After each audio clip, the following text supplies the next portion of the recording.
Well, I'm really pleased and happy for our players and all of our coaches. They, obviously had, listened to the noise that's out there about LSU football and the indictments that are made, unfortunately, so early in this program's development. But the players didn't listen to it. The coaches didn't listen to it. Proud of them and the way that they prepared this football team.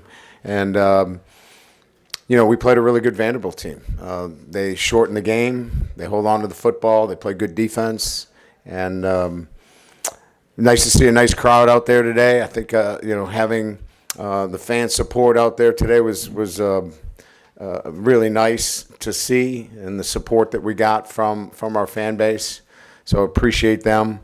But I just appreciate our players and the way they came together this week and took full accountability for what they wanted to do, and they went out and did it. So pleased for those guys, and certainly our coaches did a great job of putting our kids in a position to succeed. So with that, we'll open up to questions. Coach, right down here, you've mentioned multiple times that before your team takes the field, you feel like you have a pretty good pulse of how they'll come out. Can you talk about that tonight and then relative to what you saw on the field? Yeah, I think I have a pretty good pulse of our team, all the time, because if you don't, then, there's a disconnect there somewhere. But I would say that we felt like we had a great week of practice. Our preparation was outstanding. Our guys really stood up and said, look, we've got to play better. And as coaches, we took our responsibility and said, listen, let's keep putting our kids in position to make plays. And we'd like to make a couple more. We made it a little bit harder than we had to. But, again, I love the way they competed. And this week in particular, I knew that this football team was going to be ready.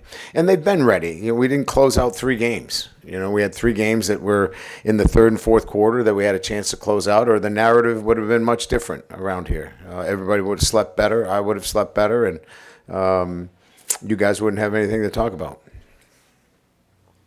Specifically, the 4th and 5 call, just kind of what were you seeing in that moment that you wanted from your team, and how did it get executed the way that it did?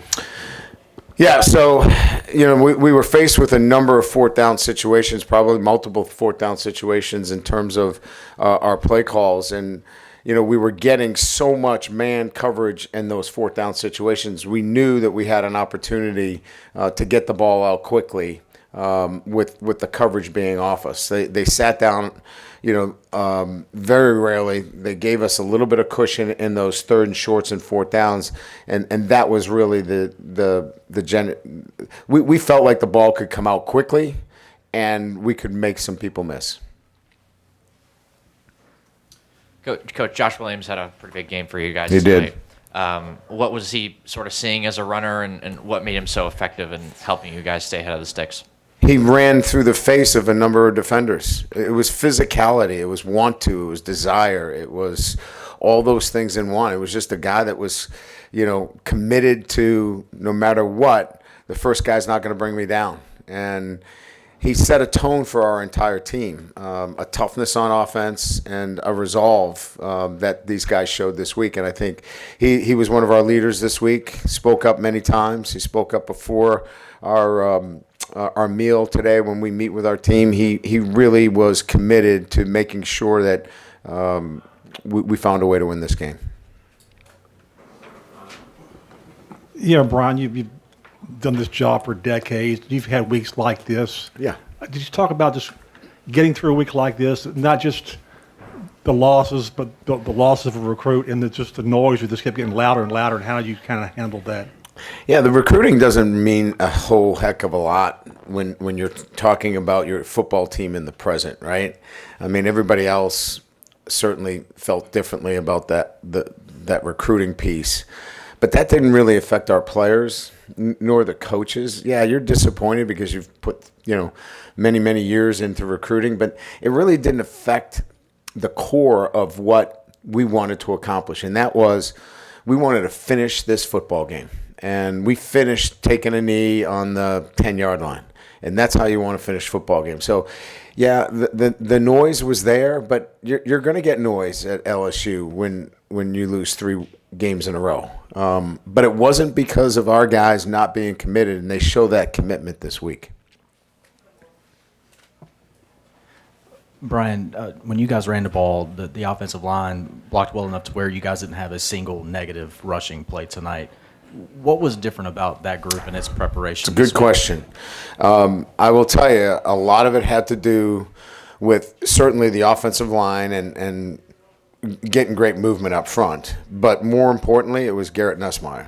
He managed the running game as well as he's managed it since he's been here. The ball had to get out on the perimeter on sometimes. You know, those balls that were thrown out on the perimeter, Aaron Anderson or Daniels, those were, and even Lacey Late, those were run plays. But we were getting overloaded, and the ball needs to get out to the soft corner or to wherever that access is. And he did a fabulous job with it. And this is the standard that we need from him relative to where our running game can be really solid if we get that kind of play, which he gave us tonight.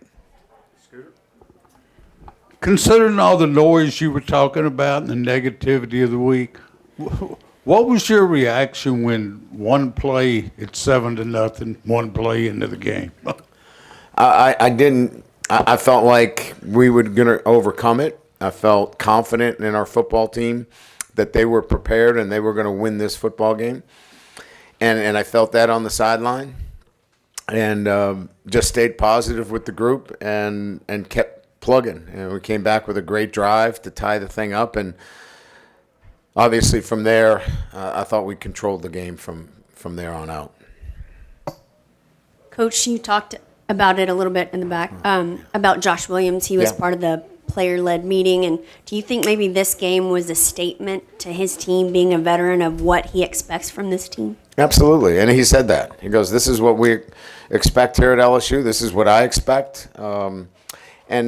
And everybody did. I mean, he was echoing the feelings of the entire team, but he could do it from a position of experience. He could do it from a position where he's been down this road before and was able to lend that to everybody else in the program. And I think it really affected some of the younger players in a positive way. We saw some things from our younger players this week that we hadn't seen, maturity from them. And he set the table early on, and then he backed it up tonight, and that's what you love to see. Hey, Coach, here in the back corner, we're going to stick with Josh here.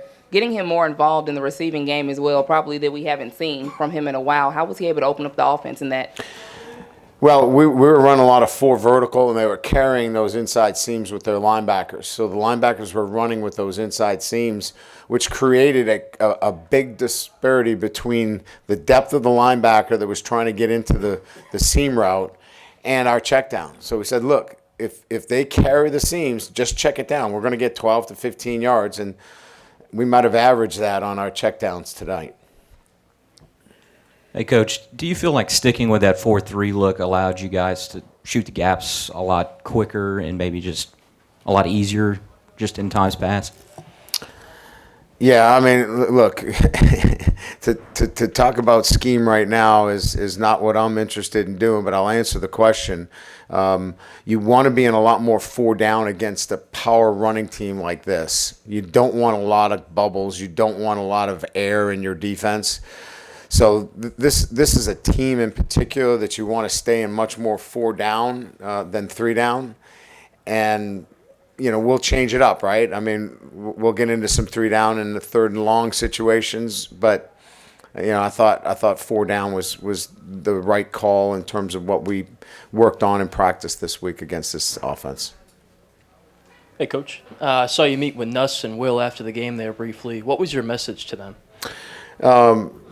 Just, you know, I appreciated their leadership, you know, and how they stepped up. And look, at the end of the day, you guys were at the same press conference that he was at. He took full responsibility and accountability for, you know, how we were playing. And then the coaches took full responsibility and accountability for, you know, not getting our players in a better position to succeed. So this was all of us together, coming together and saying, we have to all be better. And they were better, and I'm happy for them.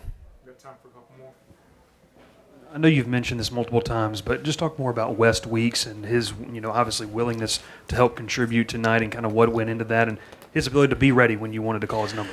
Yeah, I mean, it was just a great way to, look at somebody that is totally committed to what we're doing and being ready to step in when needed. The Weeks boys have been instrumental in helping us continue to grow as a program, and both of them, we're very confident we'll have them back next year, and with that, you get great leadership and you get guys greatly committed to what you're doing. So you can push them up in front and say, this is how it's done. And when you have a lot of those guys out there, it just helps everybody in the program. Brian, you've talked a few times here about just coaches putting players in better positions to make plays. What were some of the things that they did tonight that you thought were maybe different or better in that regard? I just thought we were simpler. I think we had 5 calls on defense. And we ran some pass plays multiple times. It wasn't a different look. We were very consistent with our play calls on both sides. And that was the mantra this week is be committed to the call. Whatever that call is, execute that call. And we're not going to have a lot of calls this week. We cut out a lot. And like I said, we ran 4 vertical probably more times than I can remember in a game. But we had the checkdowns. We had other avenues to get the ball out. And I think that really helped our players stay locked in on the call and be committed to the call. Good, thanks.